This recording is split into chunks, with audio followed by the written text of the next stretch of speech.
Um dos temas mais presentes na cabeça do brasileiro é a corrupção. O combate aos chamados crimes do colarinho branco está na agenda da campanha à presidência, mas também é um desafio prático para quem vencer a disputa. A vitalidade das instituições de controle e fiscalização, por exemplo, pode definir se o Brasil será aceito ou não na Organização para a Cooperação e Desenvolvimento Econômico. Entrar na OCDE abre caminho para novos investimentos e facilita o crédito em operações comerciais no exterior. Acontece que o país regride nesse quesito. Mas como regride? Um dos aspectos mais importantes é a falta de independência dos órgãos que atuam no combate à corrupção. O Procurador-Geral da República, Augusto Aras, pediu ao Supremo Tribunal Federal o arquivamento do inquérito que apura se o presidente Jair Bolsonaro cometeu crime de prevaricação nas negociações para a compra da vacina indiana Covaxin. A esse enfraquecimento institucional se somam mecanismos como o orçamento secreto, que despejou bilhões de reais em milhares de cidades brasileiras sem que houvesse meios para fiscalizar adequadamente os repasses. Aos poucos, o tamanho do rombo associado a esse instrumento começa a aparecer. Esses repasses que vinham de emendas parlamentares aos fundos de saúde dos municípios. A investigação de hoje tem o nome de quebra-ossos, uma referência aos exames fantasmas registrados na cidade de Igarapé Grande. A investigação aponta que a cidade, que tem pouco mais de 11.400 habitantes, disse que fez 12.700 radiografias de dedos em 2020. E o dano provocado pela falta de controle ultrapassa o prejuízo aos cofres públicos. O retrocesso no combate à corrupção já aparece em um relatório apresentado na semana passada pela Transparência Internacional, que afeta as pretensões do país de ingressar na OCDE. O Brasil foi rebaixado em um índice que avalia o combate à corrupção, seja aqui no país ou na relação de empresas brasileiras com outras nações. No período analisado, de 2018 a 2021, o Brasil iniciou somente 5 investigações, começou um processo e concluiu apenas 2 casos com sanções relacionadas ao suborno internacional. A baixa atuação no combate à corrupção no exterior custou o rebaixamento da classificação brasileira de moderada para limitada. Afinal, qual é a importância desse relatório para as pretensões do Brasil na OCDE? De que forma o orçamento secreto se associa à fragilidade dos órgãos de controle? E o que aconteceu com os grupos especializados no combate à corrupção após o fim da Operação Lava Jato? Esses são os temas do Ao Ponto desta segunda-feira. Eu sou o Roberto Maltic, estou com a Carolina Moran e nesse episódio conversamos com o Bruno Brandão, diretor executivo da Transparência Internacional aqui no Brasil. Fique com a gente.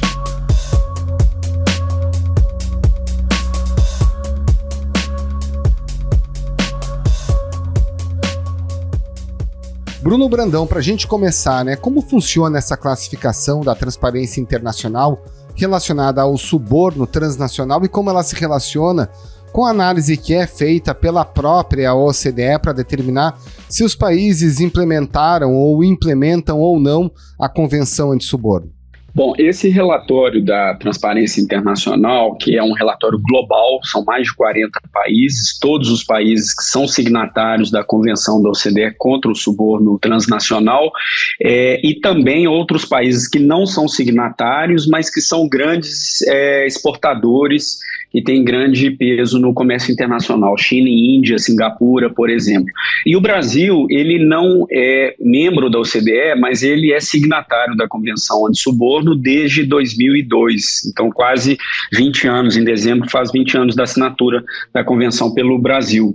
E a Transparência Internacional, ela faz também há mais de uma década esse trabalho de revisão independente do cumprimento das obrigações que os países assumiram no âmbito dessa convenção.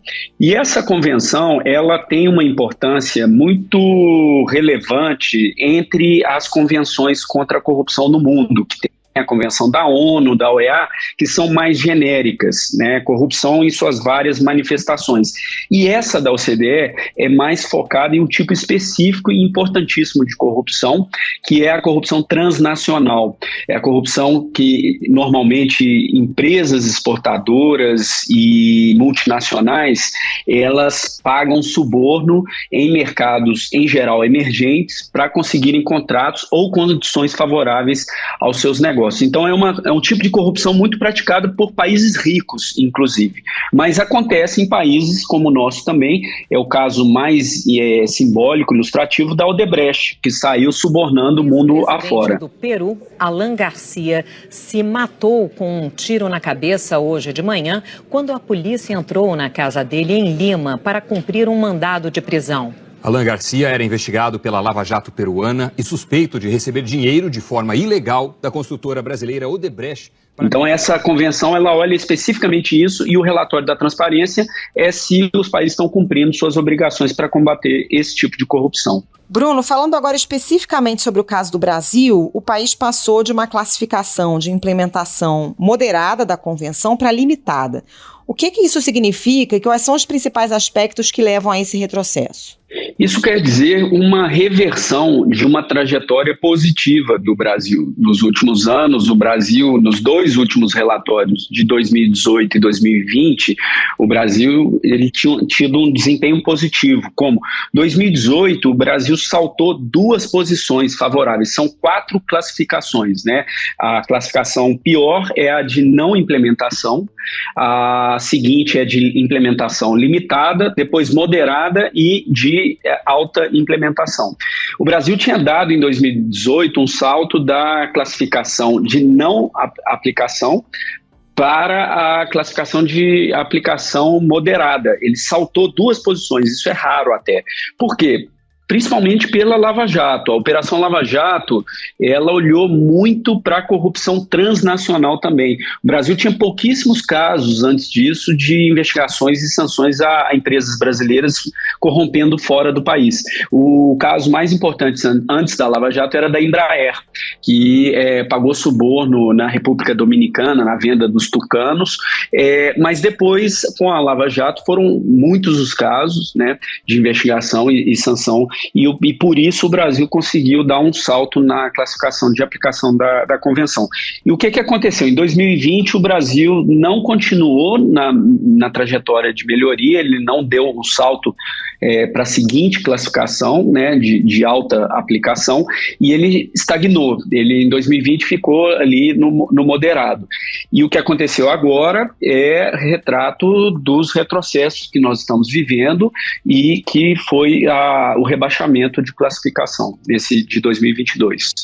E aí tem uma série de aspectos, né, Bruno? A gente tem acompanhado, por exemplo, as interferências na Polícia Federal, a falta de ação da Procuradoria-Geral da República, do procurador Augusto Aras, em relação a malfeitos, a desvios eventuais, potenciais, que ocorrem no âmbito do governo federal. Dá para afirmar, olhando esse tema de uma forma mais sistêmica, né, de que essa falta da independência dos órgãos de fiscalização e controle acaba dificultando a investigação dos chamados amigos do rei? É disso que se trata? Exatamente. Talvez o fator mais determinante entre os vários retrocessos tenha sido o retrocesso na independência de órgãos muito importantes para o combate à corrupção transnacional, né? A Polícia Federal. Houve uma série de trocas em superintendências que cuidam de casos sensíveis e de interesse do governo e de parentes do presidente. Houve trocas em São Paulo, Alagoas, Pernambuco, Pará e Distrito Federal. E a Procuradoria-Geral da República. E essa perda de independência, ela se reflete em várias maneiras, né?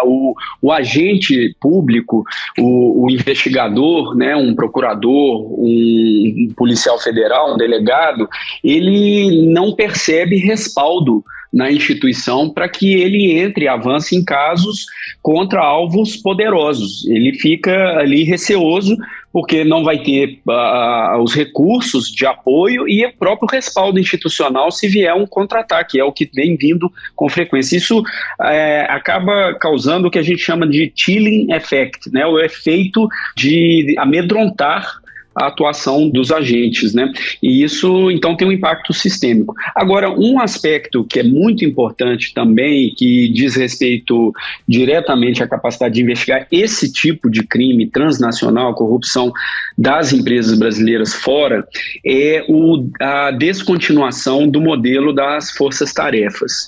Como eu disse antes, a Força-Tarefa Lava Jato, ela conseguiu elevar a capacidade do Brasil de investigar esses casos complexos de corrupção transnacional. Por quê?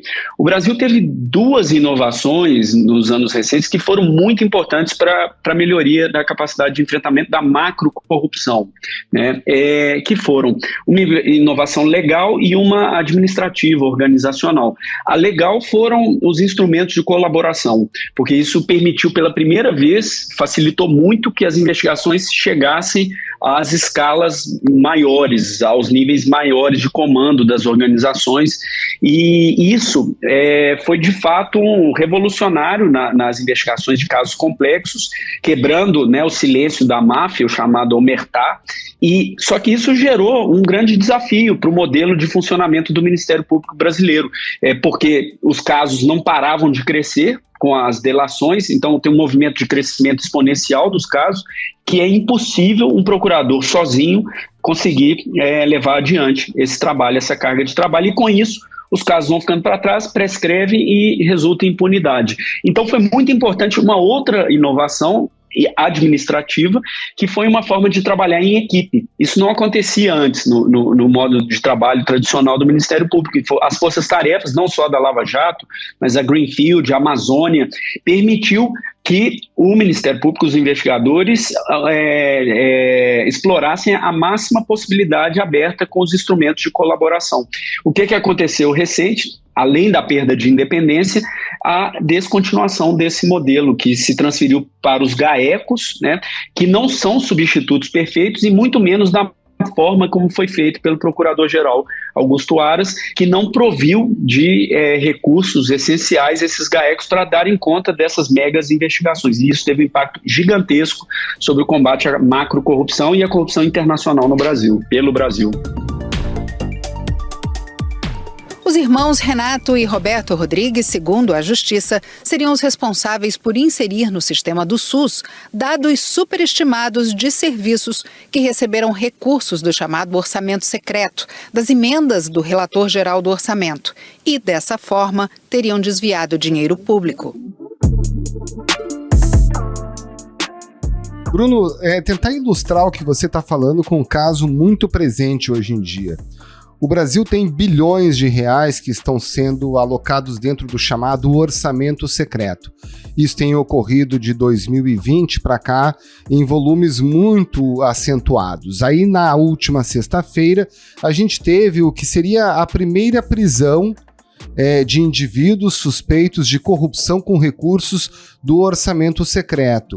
Se a gente tivesse, por exemplo, um sistema de investigação robusto nesse momento, com forças-tarefas aperfeiçoadas trabalhando, você imagina que o orçamento secreto poderia ser olhado com lupa e de forma a eventualmente descobrir todas as falcatruas ou parte das falcatruas que têm ocorrido com o uso desse dinheiro?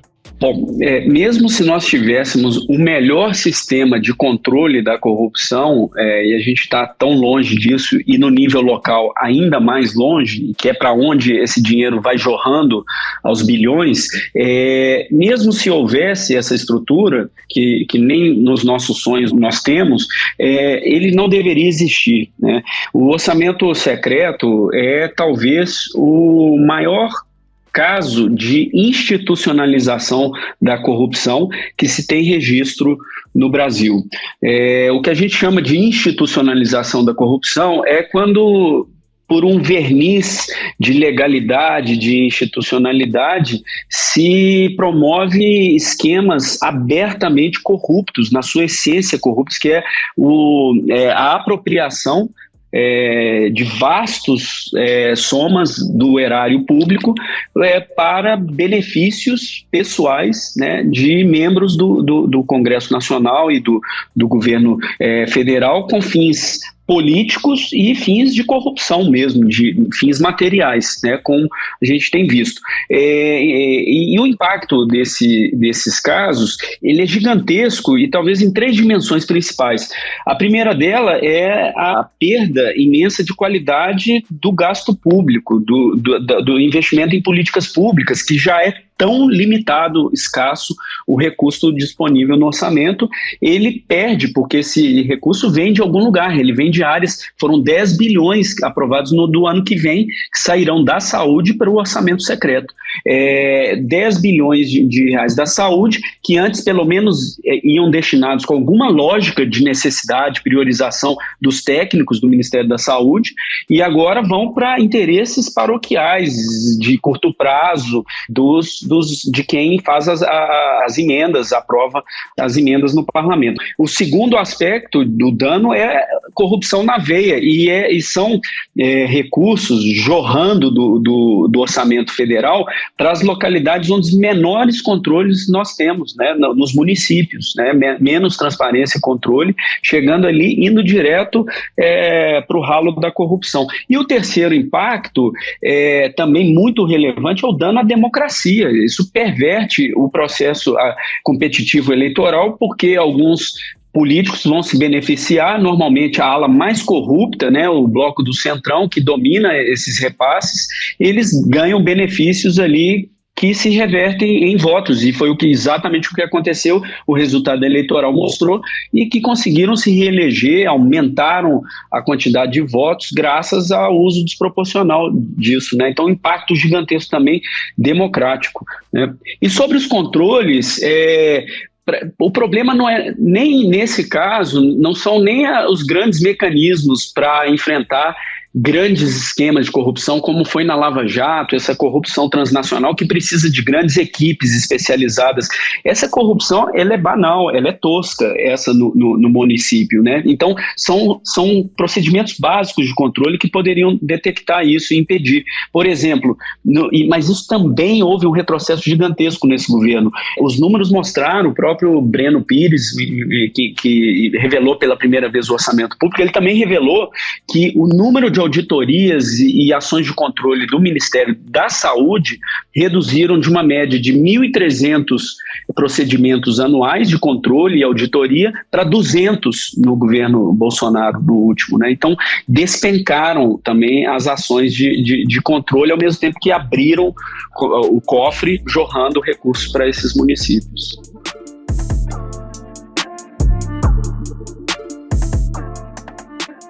Bruno, a gente está falando aqui de orçamento secreto, né, que é um tipo de corrupção com uso político, já que sabemos que esse orçamento secreto ajudou a reeleger muitos parlamentares aí pelo interior do Brasil nesse ano, mas tem um aspecto do relatório que trata da corrupção sistêmica também com uso de dinheiro público para sustentar campanhas políticas. Aqui no Brasil, os processos de Caixa 2 foram remetidos para a Justiça Eleitoral, seguindo uma leitura que o Supremo Tribunal Federal fez sobre esses processos de financiamento de campanha. Já na época, se temia que essa decisão abrisse caminho para a impunidade. Esse temor se concretizou?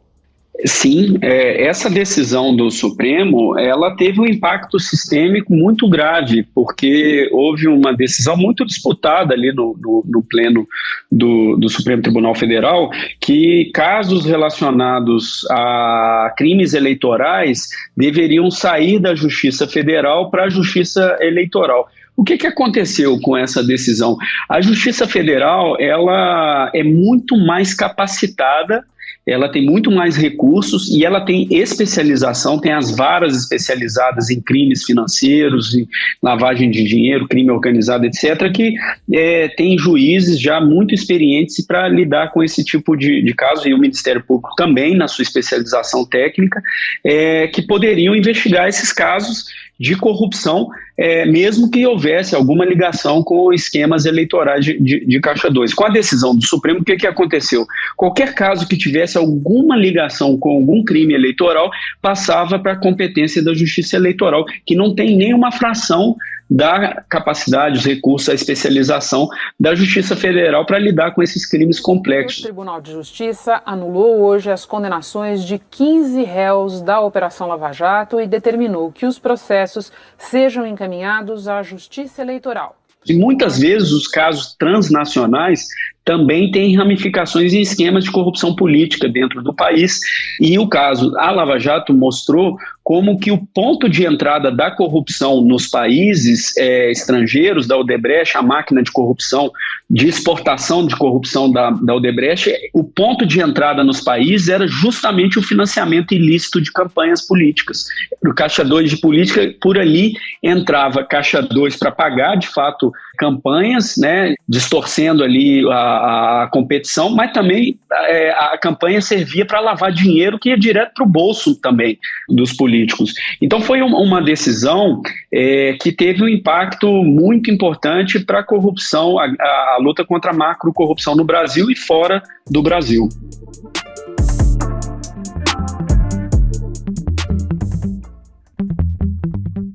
Bruno, a gente está falando aqui de combate à corrupção, mas existe um debate no Brasil e no mundo sobre o enfraquecimento das democracias. Quando a gente enfraquece os sistemas de combate à corrupção, quando não se dá a transparência necessária para os mecanismos de combate à corrupção, a gente também, de alguma forma, passa também a ter mais elementos de enfraquecimento da democracia? Olha, com certeza isso é uma história tão repetida mundo afora, em vários episódios históricos. O combate à corrupção ele é sequestrado por forças políticas autoritárias, populistas, e quando essas forças elas conquistam o poder, o primeiro que elas fazem invariavelmente é desmontar os mecanismos de controle da corrupção, porque são mecanismos que também limitam o seu poder, são mecanismos que ameaçam, né, os governantes por seus crimes, né, por seus malfeitos. E quando isso começa a ser desmontado, o impacto vai muito além do combate à corrupção. É exatamente o que está acontecendo no Brasil. Um governo que foi inaugurado em 2019, tendo já denúncias gravíssimas de anos de rachadinha, de lavagem de dinheiro, de desvio de recurso público nos diversos gabinetes da família, ele começou o governo acuado por essas investigações e começou a desmontar os mecanismos de controle. E ele foi desmontando pilar por pilar do sistema de controle, que é também o sistema de freios e contrapesos da nossa democracia. Ele desmontou o pilar jurídico, de responsabilização jurídica, com a ingerência sobre os órgãos de controle, principalmente a neutralização da Procuradoria-Geral da República. Então se desmontou o pilar de responsabilização jurídica, depois o pilar de responsabilização política, através do esquema de orçamento secreto e da aliança com Centrão e Arthur Lira, se desmontou, neutralizou a responsabilização política que o Congresso deve exercer. E, por fim, também muito grave, o desmonte do controle social, a redução do espaço cívico, a redução do acesso à informação, a decretação de sigilos abusivos, o desmonte de espaços de participação em conselhos, né, que a sociedade pode acompanhar de perto as políticas públicas, a execução de gastos, a máquina de desinformação, os ataques à imprensa, à sociedade civil, à academia, às artes. Então é uma redução geral do espaço cívico que impacta o controle social. Então esse desmonte não é o combate à corrupção apenas, é muito além, é do próprio sistema de freios e contrapesos da democracia no pilar jurídico, político e social. E o governo brasileiro foi chamado a apresentar sua defesa, né? No relatório da Transparência, disse que o Brasil aderiu a 108 dos 230 principais instrumentos da Convenção Antissuborno da OCDE. Mas o curioso é que o conteúdo dessa autoavaliação é mantido em sigilo a pedido do próprio governo brasileiro. Isso por si só não é um contrassenso, um ataque à transparência? Sem dúvida, e é um grande problema, porque o Brasil quer, né, o governo Bolsonaro entrar aí para o chamado clube dos países ricos da OCDE, e ele vem anunciando isso com pompa, e na semana passada fizeram uma coletiva de imprensa em Brasília com 4 ministros anunciando que mandaram um memorando de autoavaliação, que é uma etapa importante para o processo de adesão, e que já estavam avançando, que o Brasil estava em condições muito favoráveis, e aquele retrato cor-de-rosa que a gente costuma ver do ministro Paulo Guedes. Os acordos comerciais, os acordos de investimento, as práticas ambientais, tudo isso começa a convergir. Ou seja, o Brasil está entrando justamente no grupo de economias mais avançadas do mundo. É o caminho da prosperidade. Do próprio presidente Bolsonaro, quando vai ao exterior. E o engraçado é que no final da conferência de imprensa, que chamaram para anunciar com toda pompa esse passo, quando se pediu para ver a autoavaliação, qual era o país que o governo estava apresentando ao OCDE, é sigiloso. Então, é algo assim, chega a ser algo absolutamente contraditório, né? Um processo de autoavaliação secreto e que vai ser um passo importante para o OCDE olhar e ver quais são as metas que o Brasil precisa efetivamente melhorar. Por isso é tão importante a imprensa, a sociedade civil organizada, sociedade brasileira pressionar para entender, para ver esse retrato, qual é esse retrato que o governo brasileiro está apresentando ao OCDE e garantir que a OCDE não faça vista grossa também para a adesão do Brasil, porque eles também têm interesse na adesão do Brasil. Bruno Brandão, muito obrigada pela sua participação, bom trabalho para você. Muito obrigado, Bruno, um grande abraço. Muito obrigado, igualmente um prazer.